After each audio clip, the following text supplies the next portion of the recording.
Hello, English learners. Welcome back to the Real English Podcast. I'm Jack. It's great to be here today. And I'm Emily. Are you ready for a really interesting topic? Absolutely. Today, we're talking about linguistic self-defense. That sounds intense.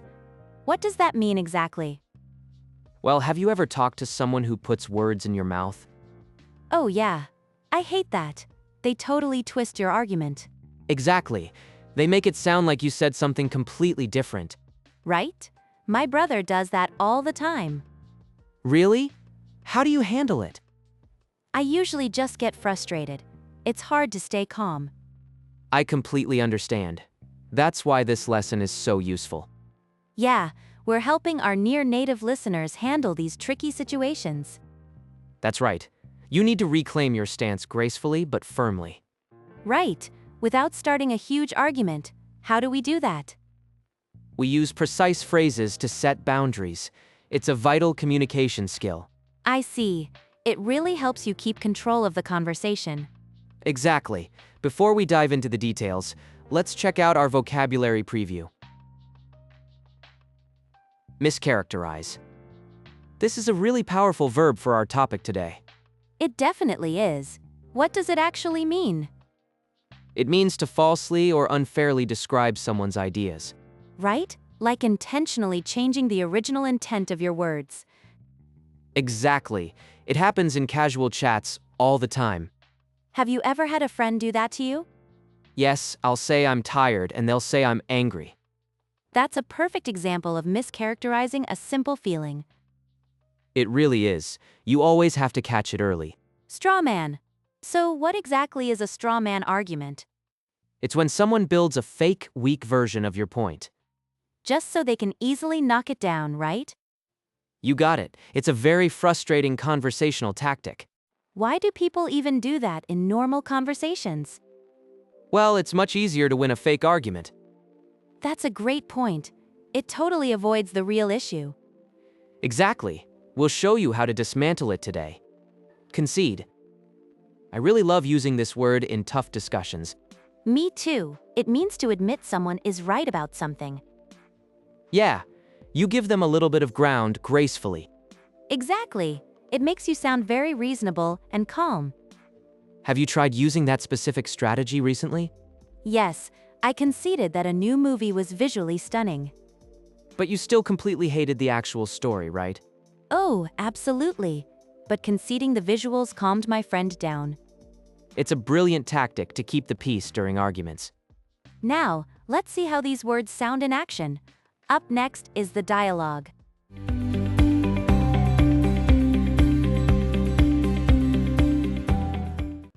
We really need to launch the app by Friday, Sarah. What do you think? I know we're under pressure, Mark, but we really need until Tuesday to fix the bugs. So you're saying you just don't care about the client deadline? That's not what I said at all. Please don't mischaracterize my position. Well, you want to completely ignore their schedule. That shows a lack of commitment, right? You're building a straw man there, Mark? That is not my argument at all. How so?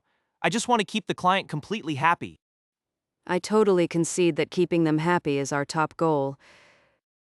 Yeah, exactly. So why delay the launch? Because a broken app won't make them happy, Mark. I never said I don't care. Okay, that's a very fair point. What should we do instead? Let's manage their expectations right now. We can show them a working demo on Friday. I see. That actually makes a whole lot of sense to me. Exactly. It's much better than arguing over a false choice. Fair enough, Sarah. I'm sorry for putting words in your mouth.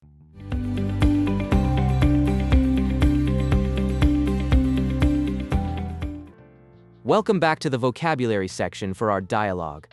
Yeah, that conversation got a little intense, didn't it? It really did, and we heard some great self-defense phrases. Defending your own words is a truly fantastic skill. Let's start with a strong word like mischaracterize.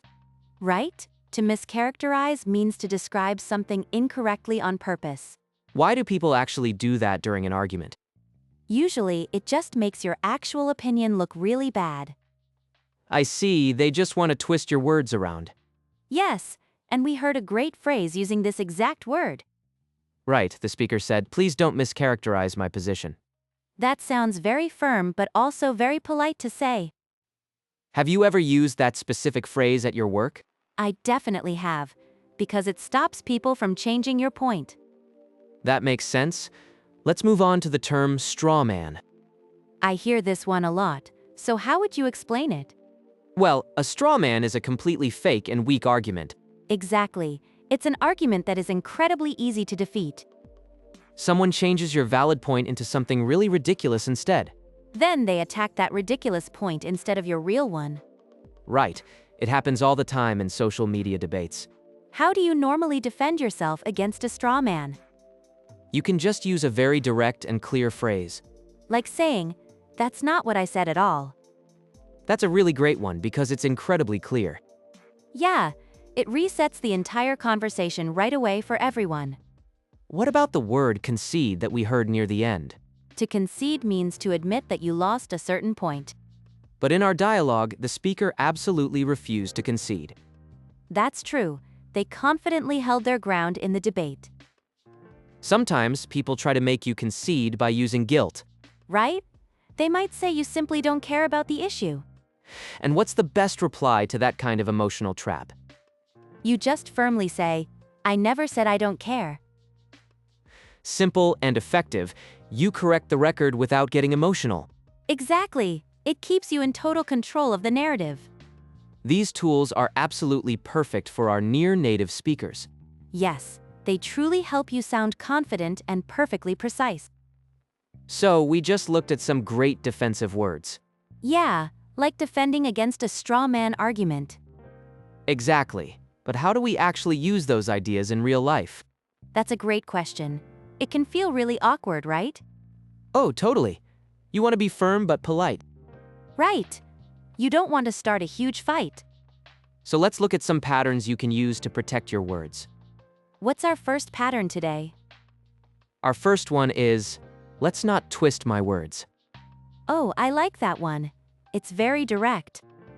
Yeah, it stops the person from changing your meaning completely. Have you ever had to use that at work? Definitely. Sometimes people exaggerate your feedback on a project. Right? They make it sound much worse than it is. Exactly.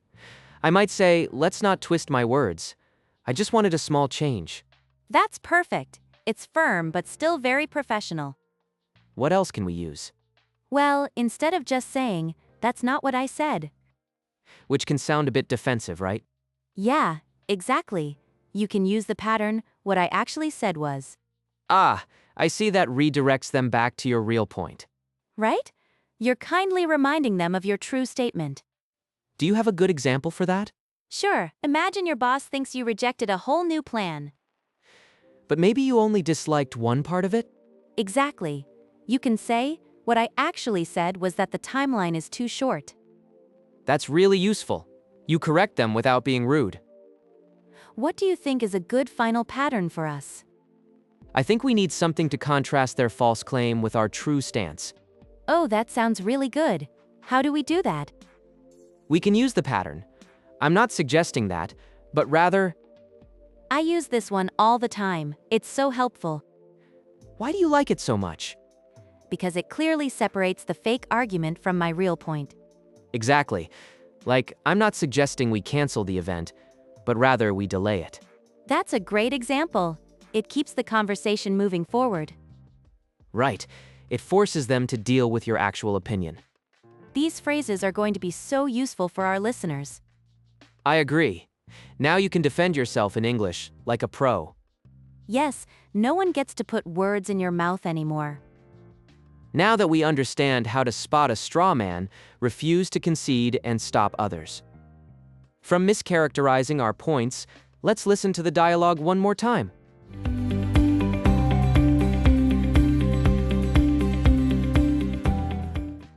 We really need to launch the app by Friday, Sarah. What do you think? I know we're under pressure, Mark, but we really need until Tuesday to fix the bugs. So you're saying you just don't care about the client deadline? That's not what I said at all. Please don't mischaracterize my position. Well, you want to completely ignore their schedule. That shows a lack of commitment, right?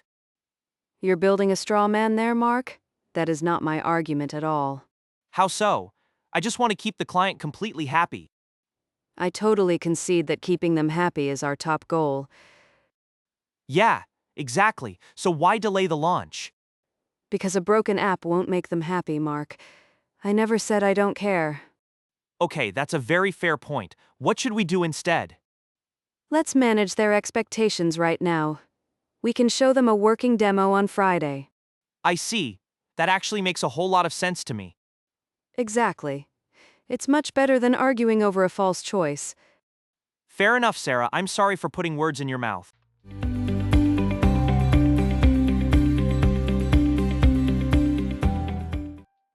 Well, Sarah really held her ground there. She absolutely did. It was so impressive to hear. Yeah, Mark kept trying to twist her words. Right? She stayed totally calm though.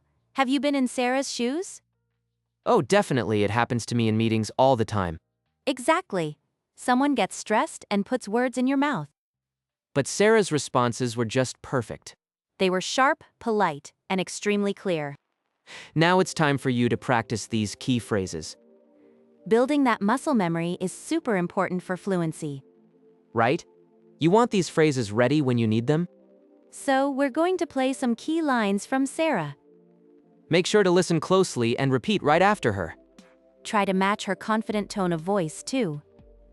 That's not what I said at all. Please don't mischaracterize my position. You're building a straw man there, Mark. That is not my argument at all.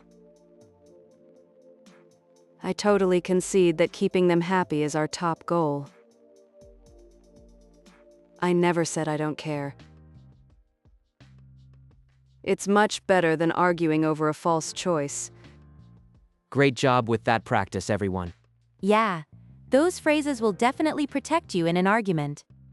Nobody likes having their words twisted. Right. Now you have the tools to stop it gracefully. Thank you so much for joining us for this lesson today. If you found this helpful, please like, share, and subscribe. It really helps us bring more content to you. We appreciate your support so much. Take care, and we'll see you in the next video. Bye everyone. See you next time.